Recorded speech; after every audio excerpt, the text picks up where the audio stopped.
गुरुवार की प्रदोष पड़ती है तो शिव गंगा के स्थल पर निवास करते हैं। गुरुवार की प्रदोष शत्रुओं का नाश करती है। ऐसी प्रदोषों का नियम वर्णन किया।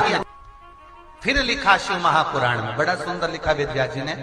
मान लो आप प्रदोष का व्रत नहीं कर सकते, आप अगर व्रत नहीं कर सकते तो प्रदोष के दिन, प्रदोष काल में शाम का समय सूर्यास्त का कुछ पल, कुछ घड़ी के पहले से लेकर बाद तक का प्रदोष काल के अंतर्गत आप शंकर जी के मंदिर में जाकर 1 लोटा पानी, 5 बेलपत्र भी अगर समर्पित करते हैं तो संपूर्ण प्रदोष का फल आपके भाग्य में प्रबल हो जाए। शिव महापुराण में शिव कथा कहती है,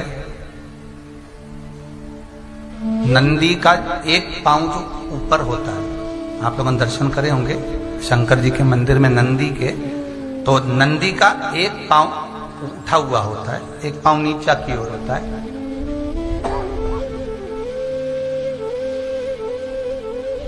शिव पुराण की कथा कहती है, मान लो कोई हड्डी से जुड़ा हुआ रोग,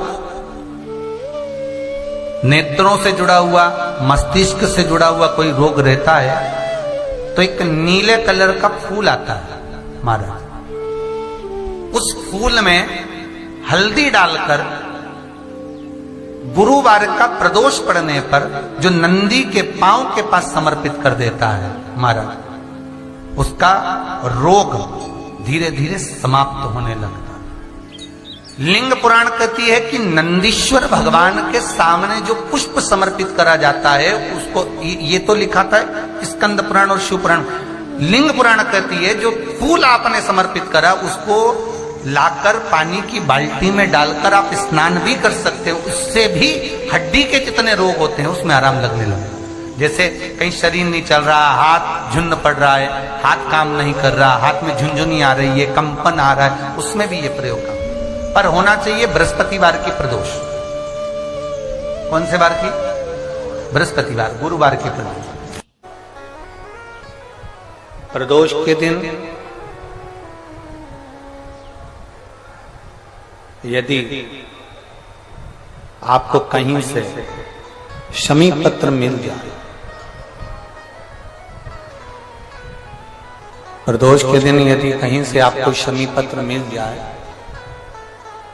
और प्रदोष काल में, प्रदोष का जो समय होता है, शाम का जो समय होता है प्रदोष काल,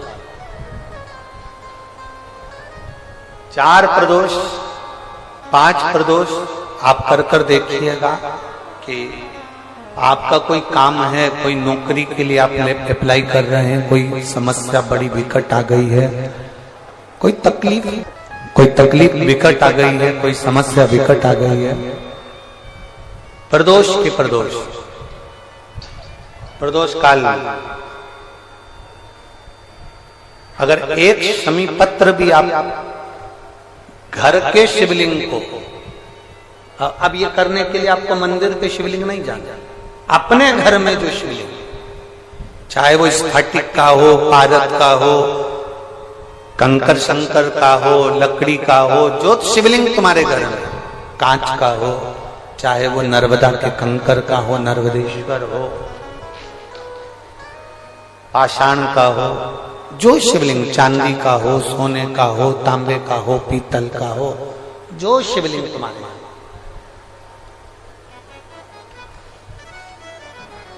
एक शमी पत्र यदि आप भगवान शंकर के शिवलिंग पर समर्पित कर रहे हो और उस शमी पत्र को उठाकर रात्रि को 9:15 की जो एक मुहूर्त होता है, एक समय होता है, जिस समय पर हम अपने मन की बात भगवान शंकर को कहते हैं, पूर्व में भी इसका वर्णन हम कर चुके हैं कथाओं में। उस 9:15 पर वो शमी पत्र को उठाकर एक कागज में, एक कटोरी में उसको रखते, 4 या 5 प्रदोष के उस शमी पत्र को अपने पास में रखिए और जिस कार्य के लिए जा रहे हो उसको जेब में ऊपर के भाग में उसको रखकर लेकर जाइए, आपका वो कार्य सफल होकर ही रहेगा, वो रुक नहीं सकता।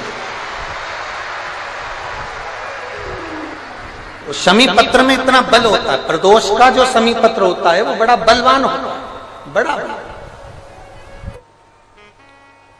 प्रदोष, शिवरात्रि, सोमवार, सोमवार की अष्टमी। प्रदोष भी हर महीने आती है, शिवरात्रि भी हर महीने आती है, सोमवार भी हर महीने 2, 3, 4, 5 पड़ी जाती है। सोमवार की अष्टमी जरूर साल भर में 4 या 5 आती है। सोमवार, प्रदोष, शिवरात्रि, सोमवार की अष्टमी, ये वो तिथियां हैं, ये वो वार हैं। अगर कोई भूल से भी शंकर भगवान के शिवलिंग का निर्माण करता है या अपने घर में रखे हुए शिवलिंग पर शमी पत्र को समर्पित कर देता है तो जिंदगी में उसका बाल बांका हो ही नहीं सकता है। प्रदोष के शमी पत्र में बल होता है, प्रदोष के शमी पत्र में। मैं सुनील जी को धन्यवाद दूंगा, आपको बहुत बहुत साधुवाद। ये 5 दिन की कथा में 22 तारीख को प्रदोष पड़ रहा है और बाबा की कृपा है आप पर, जो ये प्रदोष के समय पर भी कथा चल। कथा का समापन 23 को है और 22 को प्रदोष पड़ जाएगा। कितने किस्मत वाले हैं रेवाड़ी वाले, घर जाके नजर उतरवा लेना राइनोन से हो।